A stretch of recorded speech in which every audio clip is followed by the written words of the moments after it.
আদর্শ নেতৃত্ববান লোক আজকে সারা বাংলাদেশের 11 দলীয় ঐক্য জোটের দাঁড়িপাল্লা প্রতীক সহ ঐক্যের বিভিন্ন প্রতীক নিয়ে নির্বাচন করছে, ঠিক কিনা? প্রিয় এলাকাবাসী, আজ আমি যেহেতু ঢাকাতে থাকি, একটি ঘটনার বর্ণনা দিয়ে আমি আমার বক্তব্য শেষ করব। আমার অনেক বন্ধু যারা জাতীয়তাবাদ দল বিএনপির সাথে সম্পৃক্ত, আমার বসবাস মিরপুর 1 নম্বরে, ওখানে অনেক বড় ব্যবসায়িক প্রতিষ্ঠান এবং অনেক বড় বড় মার্কেট। ওখানে শাহালি কলেজ মার্কেটের সম্মানিত সেক্রেটারি আমার বন্ধু, উনি জাতীয়তাবাদী দল করতেন, অনেক বড় মাপের একজন নেতা ছিলেন, ওনার বাড়ি মানব বগুড়া। তা আমরা কোন এক কনফারেন্সে ওখানে ব্যবসায়িক সম্প্রদায় লোক ছিল, বিভিন্ন মার্কেটের মালিক ছিল, আমরা ওখানে একটা চা চক্রের মতো আমরা করছিলাম। ইতিমধ্যে আমি ওখানে উপস্থিত হয়েছি। আলোচনার এক পরিপ্রেক্ষিতে আমার ওই বন্ধু আলহাজ আলমগীর উনি আমাকে বলছেন, হাদি সাহেব, আমরা এবার জোট করেছি, এবার আমরা সবাই দাঁড়িপাল্লায় ভোট দেব।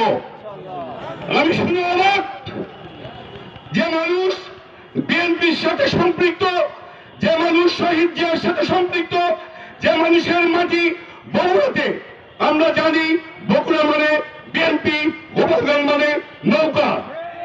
যখন উনি এই কথা উচ্চারণ করলেন, আমাদের ওই বৈঠকে প্রায় 15 থেকে 20 জন লোক ছিলেন, সবাই কোটিপতি এবং বড় মাপের ব্যবসায়ী। নারায় তাকবীর, নারায় তাকবীর। মার্কা কি আছে? কোন সে মার্কা?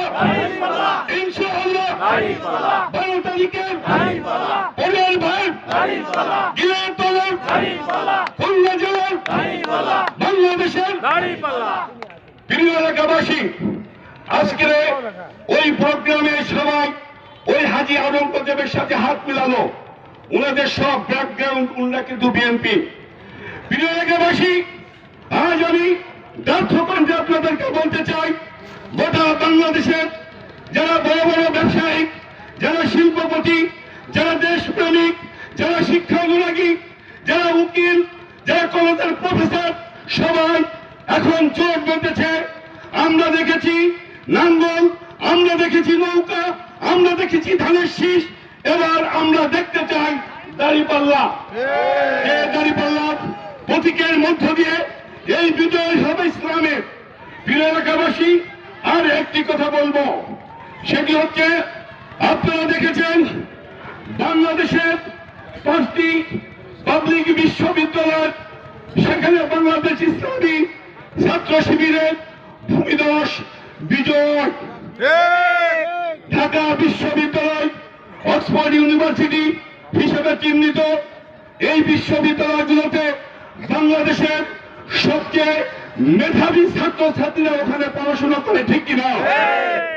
আজকে সেই বিশ্ববিদ্যালয়গুলোয় ওখানে বাংলাদেশ ইসলামী ছাত্র শিবির ফুল প্যানেলে ভূমিধস বিজয় করেছে, আর ছাত্রদল সেখানে ভূমিধস পরাজয় করেছে, ঠিক কিনা? ওরা বলে যে এই বিশ্ববিদ্যালয়ের নির্বাচনগুলো জাতীয় নির্বাচনে কোনো প্রভাব ফেলবে না। আজকে জাতির জিজ্ঞাসা, যদি এই নির্বাচনে প্রভাব না ফেলে, গত 20 তারিখে শাহজালাল বিজ্ঞান প্রযুক্তি বিশ্ববিদ্যালয় নির্বাচন হওয়ার কথা ছিল, আপনারা জানেন কিনা? সেই নির্বাচনে জাতীয়তাবাদী দলের প্রধান চেয়ারম্যান উনি আসার পরে উনারা চিন্তা করেছিলেন, আমাদের নেতা দীর্ঘ 16-17টি বছর পর এদেশে এসেছে, এদেশে এসে হয়তো প্রতিটি বিশ্ববিদ্যালয় নতুন করে তারা বিজয় ঘোষণা করবে। অথচ দুর্ভাগ্য, আমরা দেখেছি যখন আর বিশ্ববিদ্যালয় ওই নেতা আসার পর সেখানেও ভূমিধস বিজয় হয়েছে, ওদের পরাজয় হয়েছে। তাই সারা বাংলাদেশের প্রতিটি শিক্ষক প্রতিষ্ঠানের যারা আছেন, ছাত্ররা আছেন, বোনেরা আছেন, ভাইরা আছেন, টোটাল সারা বাংলাদেশের মানুষ তারা এবার নিয়োগ করেছে। ইনশাল্লাহ আগামী 12 তারিখে তাড়াতাড়ি পল্লা প্রতীকে ভোট দিয়ে তারা বিজয় ঘোষণা করবে ইনশাল্লাহ। প্রিয় এলাকাবাসী, আমি সর্বশেষ আমার বক্তব্য শেষ করছি। সেটি হচ্ছে আপনাদের কাছে আমার বিনীত আহ্বান। আমি এই এলাকার সন্তান, এই এলাকার মাটি মানুষের সাথে আমার উঠা বসা। আমি আমার জীবন দশায় আমি আপনাদের পাশে সবসময় ছিলাম, আছি। আজ যদি বড় ভাই আল্লাহ তাকে যদি নির্বাচিত করায়, ইনশাল্লাহ আগামী দিনকে আমরা এই এলাকাকে আরো বেশি ডেভেলপ করতে পারবো।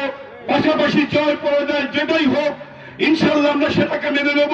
তবে আমি গোলাম কিবরিয়া মিন্টু আপনাদেরকে ওয়াদা করছি, এই আট্রাগিলাতলা ইউনিয়ন সভা 5 নম্বর ওয়ার্ডে যে কোনো সমস্যা, যে কোনো প্রবলেম, লেখাপড়া হোক, বিয়ে হোক, প্রতিটা কাজে ইনশাল্লাহ আপনারা আমাকে বেছে নেবেন, পাবেন, ঠিক কিনা?